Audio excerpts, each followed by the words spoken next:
1 2. Boy, it's loud. Wow. Real loud. 1 2.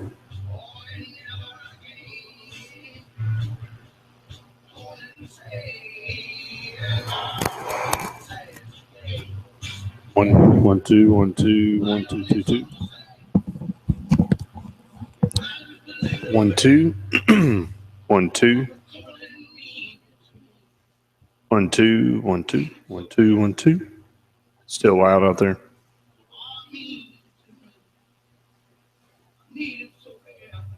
Can you hear the broadcasting? Can you hear the radio? This is loud.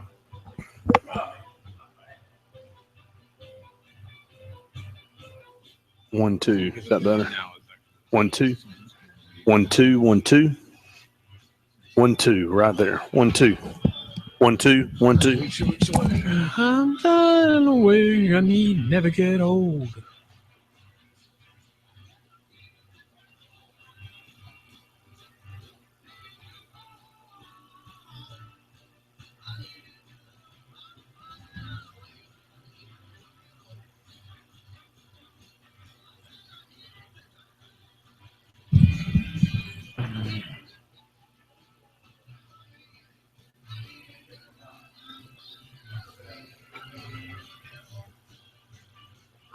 Subs.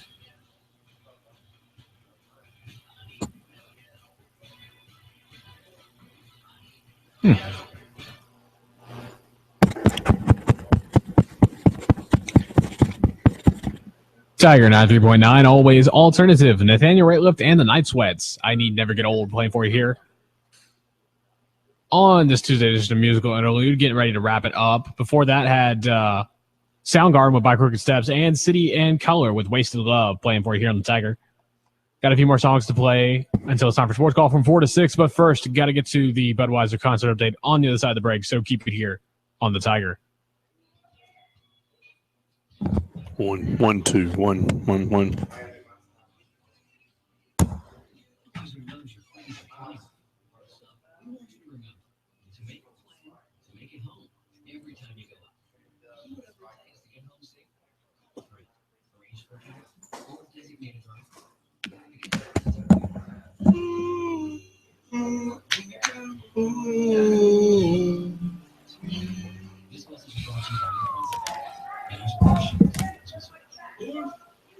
The whole horseless photos today. Maybe we usually the driver race for the next round. I don't know, man. Pilot stuff today was really adds up. Especially if you're in the fantasy factory form. You're not going to get back to the forms you need to make the ball land in the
1 2. Not dialing on our end now.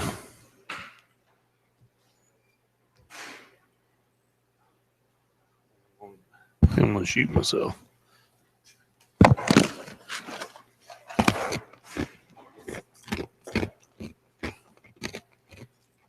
What in the?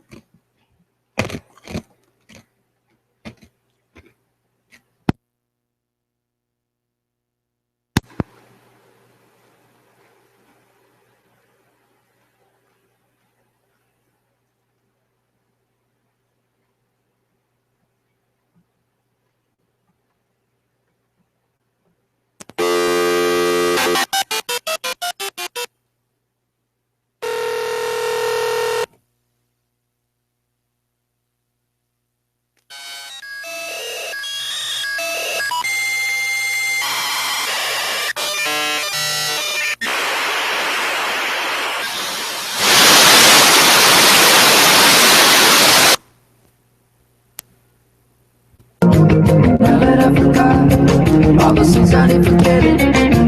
Now that I said all the things I needed saying, I will come back. 1 2 1 2.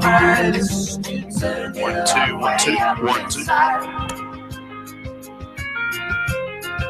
To make you true.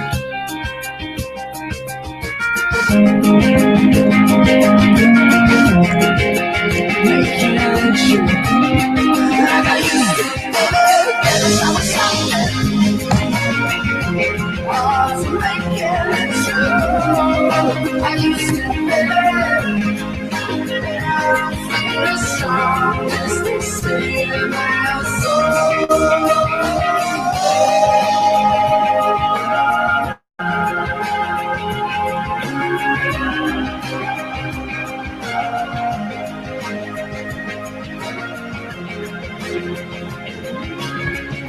On here, the voice level when it comes on. Oh, it says check, check, check.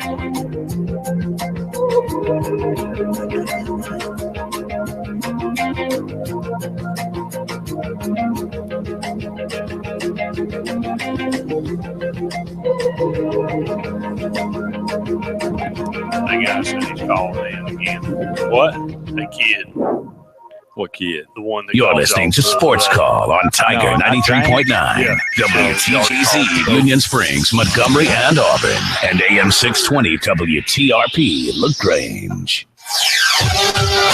I'm gonna let you handle it. You better buckle your seatbelts because it's going to be a show to watch. From Tiger Communications. Jackson, touchdown. For 20 years, East Alabama's sports talk leader. Swing and drive, mountain right. Sports Call. Oh, what a dog. Call in now at 887-3401 Right through, he got or 1-888-9-TIGER-9 toll free. Struck him out. And now, coming to you live from the loveliest village on the plains, Sports Call. Hello again, everyone, and good Tuesday afternoon. Welcome into this, the latest edition of Sports Call. I'm Andy Graham alongside Brett Pritchard, and we'll be with you for the next 2 hours, taking your phone calls and discussing everything relevant in the world of sports. We appreciate so much all of you out there joining us today, whether that be on 93.9 The Tiger or sportscallauburn.com. You can check us out on our Facebook page. You can check us out on Twitter. Just look us up any way you choose, but we'd love to interact with you today in some way. We'd love to hear from you, though. Give us a call, 1-888-9-TIGER-9 toll free, or locally at 334-887-3401 locally. So a lot to talk about on today's show, but first things first, Sports Call brought to you by Home Place Mortgage. Home Place Mortgage of Auburn and Lake Martin. They are the region's best mortgage professionals. They'll give you rates for all new home or refinancing mortgage services. Come to the right place. Home Place Mortgage of Auburn and Lake Martin. Check them out at homeplacemtg.com. Of course, Auburn did scrimmage on Saturday. We can talk about the results of that. Did we learn anything? How much can you take from a scrimmage? Not much, probably, but at least you probably do have a starting point about what maybe you can gauge your expectations, at least on the quarterback performance. There's some real game action. The quarterbacks did, in fact, go live after much debate. So certainly we can talk about that, and we will in the first hour of today's show. The Auburn softball team swept South Carolina over the weekend. Auburn baseball team got swept on the road at Arkansas. The baseball team in action again tonight in Montgomery, Riverwalk Stadium, the Capital City Classic. This is the 8th version of the Capital City Classic, Auburn versus Alabama. Auburn 6-1 in those contests, including, I think, a 5-3 win last year. The Auburn Equestrian team wins the SEC title. I think that's only been a SEC sanctioned sport for, I think, 4 years now, but Auburn wins their first SEC title, looking maybe to win a national title now in that sport. The Final Four is set. Villanova, Oklahoma, Syracuse, and North Carolina. I'm not sure anybody had Syracuse in there, but the other ones, 1 and 2, number 2 seeds. So certainly we'll talk about that moving forward in today's show. Brian Matthews will join us to start the second hour of today's program at 5 o'clock as the Tigers will practice today, this afternoon, and Brian maybe will be at that practice, give us a little bit of update what he is able to see from then, and we'll get his thoughts on the scrimmage as well. But it's a great, it's a beautiful day outside, beautiful spring day in the state of Alabama. A lot to talk about, but we'd love to hear from you. Love to know what's on your mind this afternoon. And I tell you, it is. This is the kind of day you want to bottle up, and again, the Tigers out there scrimmaging, and Brian. Hopefully, I'm looking forward to having him on at 5 to hear the latest there, because it just seems like, and I'll kind of let the cat out of the bag, and I don't know if he'll say this again, but I heard him earlier today, and he may echo this again, but he said he expects at some point in time for Jeremy Johnson or Sean White, one of the two, to take a back seat to this quarterback competition. And to me, that says everything. Okay, because it tells me that the consensus and what I'm hearing and everything that's going on, that they want John Franklin III to be the quarterback because of the type of offense we run, the type of offense that we've been successful with, Andy, the last few years.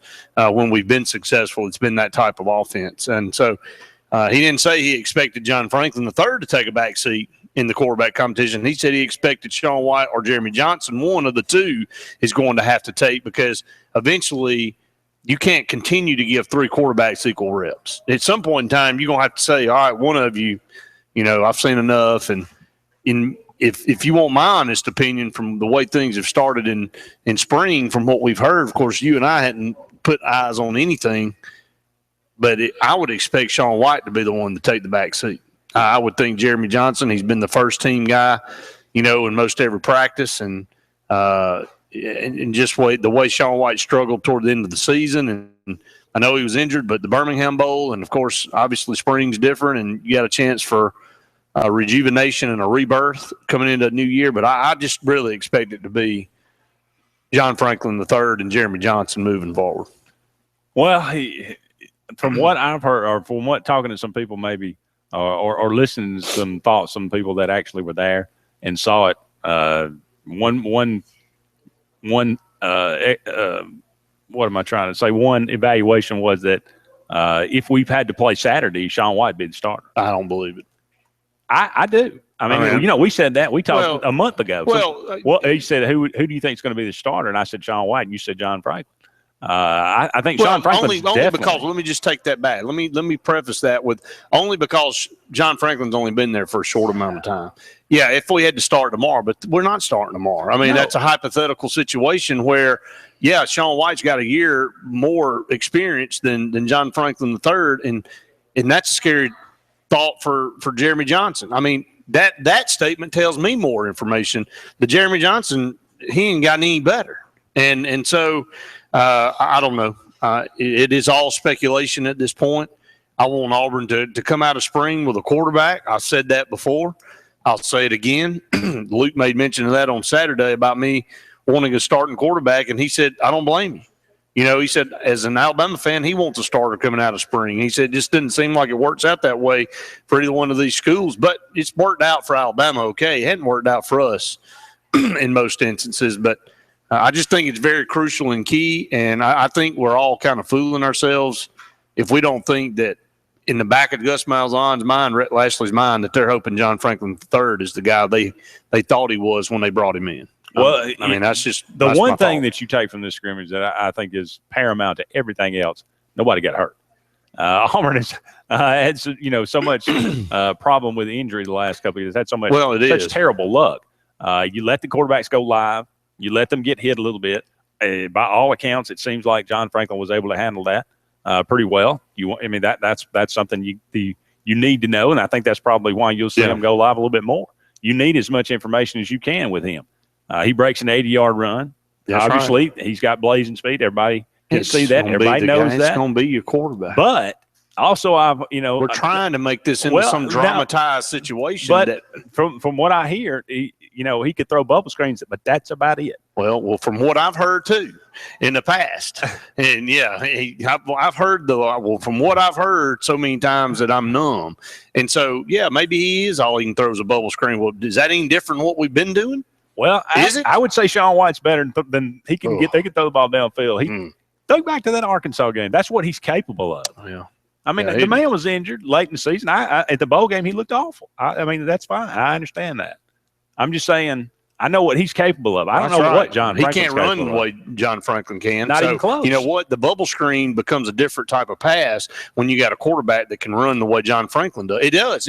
It's not the same if Jeremy Johnson's in there throwing a bubble screen. It's true. I understand that, but you got to be able to convert 3rd and 8. I agree, but you're probably not on a 3rd and 8 situation a lot if you're really running the football. If you're running the football pretty good, you're not in a lot of 3rd and 8 situation. When you got a guy that has no threat to run back there, you're going to be in a lot of 3rd and 8 situations, especially the way they threw the ball last year. I mean, that has a lot to do with it. You want to go back and look at, and I'm not comparing him to Nick Marshall, but it's the same style. How many 3rd and 8s were we in when Nick Marshall was a quarterback and when Cam Newton was a quarterback? It wasn't many. A lot of 3rd and shorts. Nick probably does. He's underrated. We made so much big a deal about him not being a very good passer, but after what we saw last year, we looked back and said, man, he wasn't that bad. So, I mean, he was. In comparison, yeah. Third down and distance has a lot to do on what you can get done and what the defense fears for you to do on 1st and 2nd down. And a lot of times they had no fear last year, so they pinned their ears back and they were to get pressure. But I don't know. That's just kind of where I am. I'm also hearing that Byron Cowart is really coming of age. We hope so. Lord have mercy, I hope so. That's the thing, and I don't put a lot of stock into this stuff anymore. No, you shouldn't. I just don't. It's one practice. I mean, nobody. Well, it's not one practice. It's just the reports. Period. Oh yeah. I mean, last year going into last season, it just, at some point in time in recruiting, I just decided that, I wasn't going to worry about it until the pen hit the paper and they signed. All this flipping and flopping and all that, get caught up and. He's coming here. I know he's coming here, and then he changes his mind. So why worry about it? I mean, people that commit, a year and a half out, I mean, come talk to me when you're on signing day, and let's see if we really got them.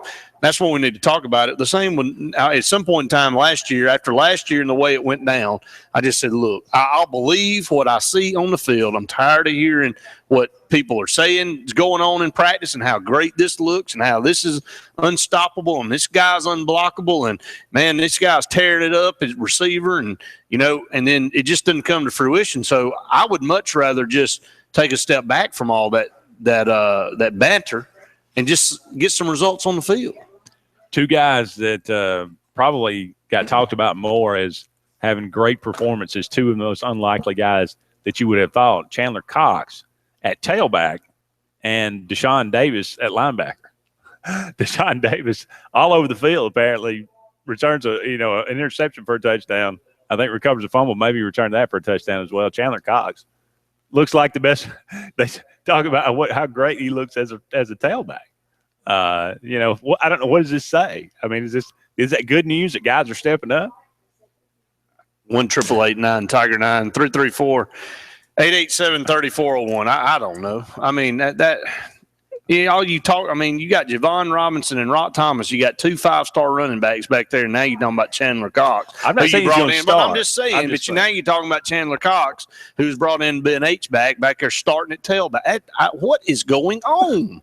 I mean, I'm serious, man. And I'm glad to hear that Deshaun Davis is having a good spring. We need some linebackers. That's a very positive note right there, Andy. That Deshaun Davis is stepping up because we're gonna need as many linebackers as we can. And Trey Williams, I'm hearing good reports about him, but I don't doubt that. I saw that getting better and better as the year went on. Then we'll have the transfer coming in from Illinois. I think maybe by the time all's said and done, if Williams steps up, and some of these other guys, it might not be as bad as we thought. I think the defensive line's really good with the talent that they've got, and I think our defensive backfield is going to be really good. So defensively, if the linebackers, we get a few more to step up, Andy, we could be pretty solid defensively. Maybe one of the best defenses we've had in quite some time. Now, I know that's very, very premature and it's early, but we'll see when they get on the field. The potential's there, I'm just saying. Well, we've got more depth on the defensive line than we've had in many, many years, and that's where it all starts. When you have quality depth and you can bring in freshmen, as your second team and third team guys, like a Derek Brown, when you bring in five-star guys and that you can allow them to mature. They don't have to come in. You have to rely on them. So, and I'm not saying Chandler Cox is going to start at tailback. I'm not blaming you, Andy. I'm not pointing the finger at you. But I'm just saying, it started out, we're a little light because Kerryon Johnson, not Bev, shoulder surgery being out. But you bring him back there because you need a warm body. That's fine. And he performs well. Well, good. It's having a Heath Evans. That's great. I mean, it's real good. I mean, I'm all for that. That's wonderful. I don't know. Look, can we just wait until see what we got? What else we gonna talk about? Well, we're gonna this. I mean, a lot more. I mean, but spring. What I'm saying is, let's just wait and see. I think the proof's going to be in the pudding. I think Auburn found, look, this is a call-in show. I want to hear what everybody else has to say. I think a lot of people feel the same way I do, is that these reports, man, you get these reports, I'm just not going to get sucked into that vacuum again. I want to hear good reports. I like to hear good things happening, and we are going to talk about it, and Brian will be on at 5. But, I guess it's like the boy that cried wolf, eventually somebody, the one time you really need the help, ain't nobody coming. They've been down that road before. Our barn's been burning for a while. I mean, I just don't. Look, I'm wishing all of them the best as far as the competition and hoping it works out. But there hadn't been very many months go by since the bowl game, and if you're trying to analyze something from Jeremy Johnson's standpoint, and you're saying that right now, if you had to name a starter, it'd probably be Sean White. That does not bode well for him. Okay, for Jeremy Johnson? Yeah, no, because John Franklin III, I don't think I'm going out on a limb, and I don't think anybody else is naive enough to think that they're down there hoping that he's the one that steps up to be the quarterback in the fall. I'm just saying. I understand, but the problem with Jeremy is, how can you trust what you see in practice? Because that's what you saw last year. No matter how well he plays in practice, how can you trust it? That's the problem. Obviously he's not playing well in practice now. Well, I mean, if he's getting beat out. Well, I'm not sure he's getting beat out. They wanted to see a lot more of Franklin because they hadn't seen him. I think that was the main point. And I think all what Brian is going to say is what I was saying to you just a minute ago, is that eventually one of the three's got to take a step back. And it's not going to be John Franklin III, so it's going to be one of the two.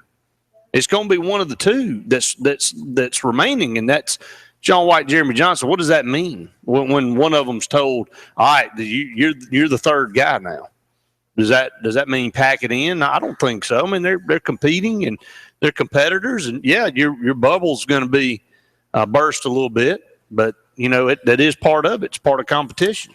We'd love to hear from you. Give us a call, 1-888-9-TIGER-9, toll free locally at 334-887-3401. More Sports Call on this Tuesday afternoon on the way right after this.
Open 10 to 7, Monday through Saturday. You don't have to wait for the holidays. Plan your honey bake feast today. Give us a call at 741-8411. Stop by and see us on Gateway Drive in Opelika or order online at myhoneybakestore.com. Honey baked ham, perfect every time. We guarantee it. Tax time is here, not the time to buy. Stop at Gil's Auto Sales. We can show you why. 2016 is here. It's tax time, and Gil's Auto Sales is celebrating its 30th anniversary with a half-back sale. Buy the vehicle of your choice from any Gil's location, and you can receive half your down payment back in cash. That's right, half your down payment back in cash. 6 locations, over 400 vehicles to choose from. It's Gil's Auto Sales 30th anniversary half-back sale. Gotta get to Gil's. When our water heater broke down last month, it was a nightmare. It took 5 hours for the plumber to show up, and he charged us a couple of $100 just to come out. And then it cost another $1,800 to put in the new water heater. By the time it was all said and done, I felt like I'd been taken. But what else could I do? The smartest thing you can do is get a home warranty from American Residential Warranty. Their home warranties pay to repair or replace all your major appliances when they break, and they will break, and at the worst possible time. Call American Residential Warranty right now for free information on home warranties starting at just pennies a day. Don't wait for your refrigerator to stop running or your ceiling fans to stop turning. Call American Residential Warranty right now. Ask how you can save up to 50% on washer and dryer coverage. Just call 1-800-540-9930. That's 1-800-540-9930. Again, 1-800-540-9930. Call now.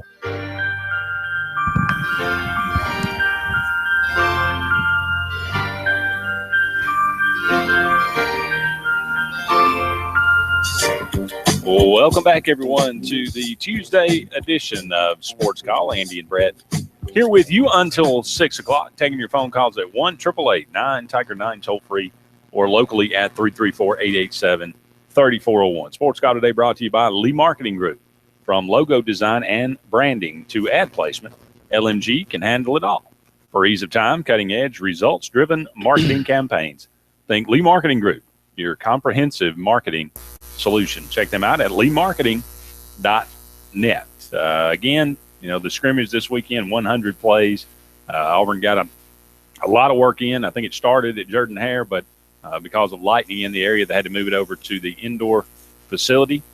You've read the same things that we have. You no doubt, heard much of the same talk that we have. What's your evaluation? Do you take anything from the scrimmage? Like I said, if nothing else, I guess it's a starting point for John Franklin.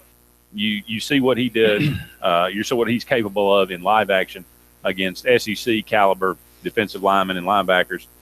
He breaks an 80-yard run. That says something. I don't know what, they didn't really give any specific statistics. But well, like I said, you hear they didn't throw the ball well downfield, but just, very, very athletic and blazing speed. That's the thing that keeps coming up over and over. Well, let me ask you this question. We hear just what is released out of these practices. John Franklin III, you said you heard he can throw a bubble screen. What plays were called? And what situations was he put in? In the offensive, mindset. Was he asked to throw some slants or what? I didn't even see very much imagination period on offense last year anyway, throwing the football. Routes. We don't run any routes. We don't have any. We didn't throw the tight end at all. It's like he was non-existent. So, maybe I'm questioning the play calling more, and Lord have mercy. I hope it's better in trying to improve and do more things than what we just did last year. Because if we roll out there again doing the same exact thing that we did last year, we get the same results. And expecting different results, and you know what that defines, don't you? Insanity. Yeah. So that it just sounds to me like the reports coming out is that we're running the same stuff again, and maybe that's what he was put in the position. I don't know what John Franklin III can do because I haven't watched him, but I know that he's the fastest guy, and he broke an 80-yard run, which is longer and more of a run than we had all of last year. Sure. So as far as Malzahn going into the season last year was talking about explosive plays over 20 yards, and you had to have so many of these to be successful. Who gives you the better opportunity to have an explosive play behind center of those three guys? I know Jeremy Johnson broke a run against LSU when the hay was in the barn already, and it didn't matter coming out of the right up the gut. And I think LSU was as stunned as anybody he was running down the field. But that's kind of my point is I think that you bring a JUCO guy in like that, hoping that he's going to really come in, learn the offense, and beat the guy. And I just think that's the road we're headed down. I may be dead wrong, and I'll admit that I was wrong if that's the case. So be it. But I think that that's a great sign that he can run the football. He can take licks. I don't know what plays were called for him to run in the scrimmage. So it's an unfair assessment of his ability to throw the football and say that he can only throw bubble screens when I don't know what plays were called. Well, and look, it's 5 months before Auburn plays a meaningful football game. He can get a lot better, even if he's a lot better. If he's rusty. Do you remember how bad Cam Newton looked in the 8A game? Absolutely, I did. Wasn't that he looked terrible? But it wasn't one of those where you walked out of 8A going, man, this guy. Yeah, but I'm not sure he. But I mean, seriously, I had so many people coming up saying, "Well, I've heard so much about him," and I didn't really see that much. And it had a lot to do with what was called. I mean, the plays that were being called, they didn't really do anything. And he came out against Arkansas State, and it was like, "What in the world? Who let the horse out of the stable?" And then it was history from then on. So, it's hard to weigh all this stuff because you don't know what's being done and how much you put in and how much this guy knows and what limitations. Now, if they go out there and say, hey, now they all know the playbook, he has no limitations, he got free reign to do what he's got to do, and he can't do nothing but throw a bubble screen, then we're in trouble. We're in trouble. Well, it's interesting, how these things work out. A guy like Jamel Dean comes over from Ohio State now. Projections are that he's fighting for a starting job. You talk about he's the most physical. You think 200? I think he's 207 pounds for a cornerback. You talk about Carlton Davis on one side and him on the other. That's he hadn't won the starting job yet, but T-Rob certainly had a very high opinion of him. He seems to be carrying that over. He seems to be one